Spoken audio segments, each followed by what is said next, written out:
Rabeel with خوابوں کی کتابوں کے موسس ناظرین کو رابیل کا سلام۔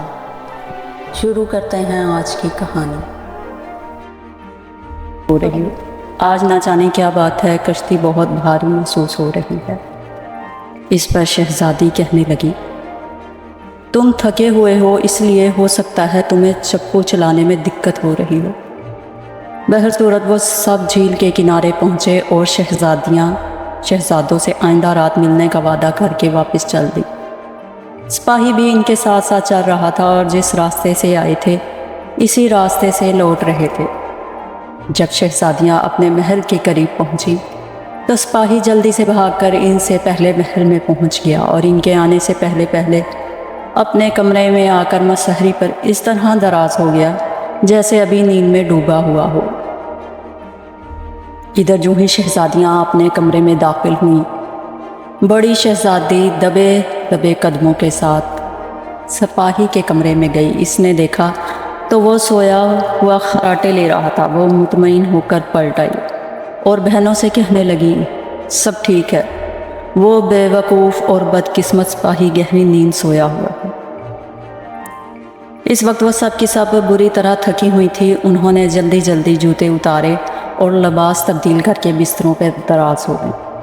صبح جب سب بیدار ہوئیں تو سپاہی نے اپنی کسی حرکت سے یہ ظاہر نہ ہونے دیا کہ گزشتہ رات اس نے کچھ دیکھا ہے۔ دراصل ابھی وہ مزید معلومات حاصل کرنا چاہتا تھا۔ یوں بھی یہ اس کی پہلی رات تھی اور اسے 3 راتوں کی مہلت دی گئی تھی، اس لیے اس کے لیے کوئی فکر کی بات نہ تھی۔ چنانچہ وہ دوسری رات بھی اسی طرح شہزادیوں کے ساتھ گیا اور پھر رقص کا سارا منظر دیکھا۔ پھر تیسری رات بھی ان کے ساتھ گیا۔ تیسری رات اس نے اتنا ضرور کیا کہ جب وہ قلعے سے واپس آنے لگے تو سپاہی نے چپکے سے وائن پینے کے سونے کے پیالے میں سے ایک اٹھا لیا تاکہ ثبوت رہے۔ جب تیسری صبح ہوئی تو بادشاہ نے خادموں کو حکم دیا، اس سپاہی کو فوراً پیش کیا جائے جو شہزادیوں کا راز معلوم کر رہا ہے۔ حکم کی دیر تھی، اسی وقت شاہی خادم آئے اور سپاہی کو بادشاہ کے حضور میں لے گئے۔ اس نے دربار میں پہنچتے ہی اداب کیا اور کھڑا ہو گیا۔ اس وقت 12 شہزادیاں ایک دروازے کے پیچھے کھڑی تھیں تاکہ دیکھیں سپاہی کیا کہتا ہے اور اس کا حشر کیا ہوتا ہے۔ وہ ساری آپس میں باتیں کرتی ہوئی خوش ہو رہی تھیں کہ ہم اسے بے وقوف بنانے میں کامیاب ہو گئے اور اب اس کا حشر بھی وہی ہوگا جو اس سے پہلے آنے والوں کا ہوا ہے۔ بادشاہ نے سپاہی کی طرف دیکھتے ہی باروب آواز میں پوچھا، اے سپاہی، کیا تم نے شہزادیوں کا راز معلوم کر لیا ہے؟ جواب میں اس نے سر جھکا کر عرض کیا، جی حضور، میں نے راز معلوم کر لیا ہے۔ تو پھر ہمیں جلدی بتاؤ کہ شہزادیاں رات بھر کس کے ساتھ رقص کرتی ہیں؟ اس پر سپاہی نے دست بستہ عرض کیا، حضور، جان کی امان پاؤں تو عرض کروں، ہماری طرف سے اجازت ہے، تمہیں جو کچھ بھی معلوم ہے وہ بیان کرو۔ بادشاہ کے اتنا کہنے پر سپاہی نے باادب ہو کر کہا، حضور والا، شہزادیاں 12 شہزادوں کے ساتھ رقص کرتی ہیں۔ جیسے ہی اس نے یہ کہا، دروازے کے پیچھے کھڑی ہوئی تمام شہزادیوں کا رنگ فاق ہو گیا۔ انہوں نے حیرانی میں پھٹی پھٹی آنکھوں سے ایک دوسرے کو دیکھا۔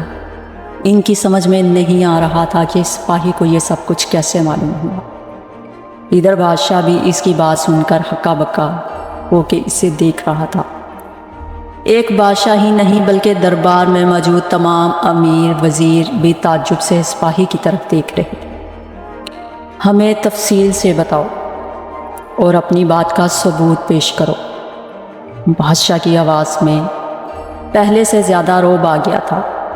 عالی جان، ثبوت بھی حاضر ہے۔ سپاہی نے اتنا کہہ کر چاندی، سونے اور ہیروں کے پتوں والی 3 شاخیں پیش کر دی اور ساتھ ہی سونے کا وہ پیالہ بھی رکھ دیا جو وہ قلعے سے اٹھا کر لایا تھا۔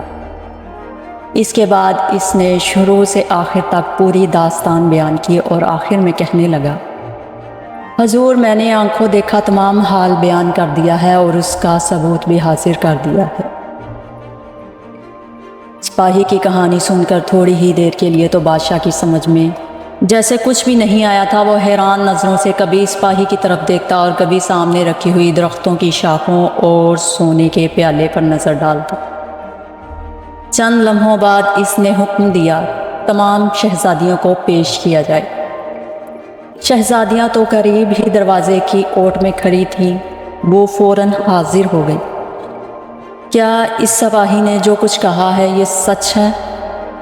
شہزادیاں بت بنی کھڑی تھیں۔ اب حقیقت سے انکار کرنا ان کے لیے مشکل تھا کیونکہ ثبوت بھی موجود تھے۔ انہوں نے سر جھکا کر عرض کیا، ہاں با حضور، سپاہی کی ساری باتیں سچ ہیں، ہر رات ایسا ہی ہوتا ہے۔ یہ سنتے ہی بادشاہ نے ایک بھرپور نظر سے سپاہی کی طرف دیکھا، مگر اب اس کی آنکھوں میں غصہ نہیں تھا۔ اس نے تحسین کے لہجے میں کہا، اے بہادر سپاہی، ہمیں خوشی ہے کہ تم نے وہ راز معلوم کر لیا جسے معلوم کرنے کے لیے کئی شہزادے اور نوجوان اپنی جانیں گنوا بیٹھے۔ اتنا کہہ کر وہ لمحہ بھر کے لیے رکا اور پھر بولا، تم 12 شہزادیوں میں سے جسے چاہو پسند کر سکتے ہو، اس سے تمہاری شادی کر دی جائے گی۔ جواب میں سپاہی نے دستبستہ عرض کیا، حضور والا، میں چونکہ نوجوانی کی عمر سے گزر چکا ہوں، اس لیے سب سے بڑی شہزادی میرے لیے مناسب رہے گی، جیسے تمہاری مرضی، ہمیں منظور ہے۔ چنانچہ اس روز سپاہی کی بڑی شہزادی سے شادی کر دی گئی اور اس کے ساتھ ہی بادشاہ نے اپنی وصیت کا اعلان کرتے ہوئے کہا، ہماری وفات کے بعد یہی ہمارے تخت و تاج کا مالک ہوگا۔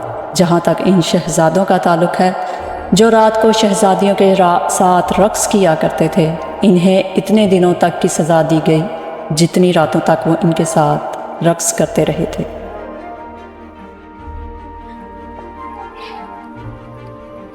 جی ناظرین، یہاں پر اسٹوری کا دی اینڈ۔ آپ کو اسٹوری کیسی لگی کمنٹ سیکشن میں اپنی رائے کا اظہار ضرور کیجیے، اور اگر ویڈیو اچھی لگے تو لائک کریں، اور اسی طرح کی انٹرسٹنگ اسٹوریز اور ناولز اور دلچسپ واقعات کے لیے چینل کو بھی سبسکرائب کریں تاکہ نیکسٹ ویڈیو کا نوٹیفیکیشن آپ کو سب سے پہلے ملے۔ تب تک کے لیے ٹاٹا، بائے بائے، اللہ حافظ۔